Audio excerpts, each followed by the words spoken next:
And I was talking with, it was an HR group, the CHRO and down, and we were talking about their influence in the organization and the engagement we were doing. And she said, you know, Mark, when you're in HR, you lose your identity.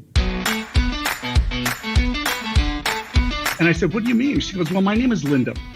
And she goes, when I walk into a room, nobody calls me Linda. They say, oh, watch out, there's HR. Or, you know, if I come into her, hey, be quiet, HR's here. Don't say that. And she goes, it's meant to be funny, but it is limiting. And it does have effect on you over time when you feel like you don't have your own personal identity. And I think it goes to, say, a job role bias where we get pegged.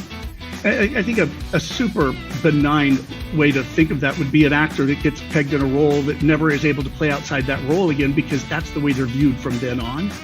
And I do think it has to do with some functional fixedness, the cognitive bias that makes it difficult to think outside the box or be innovative.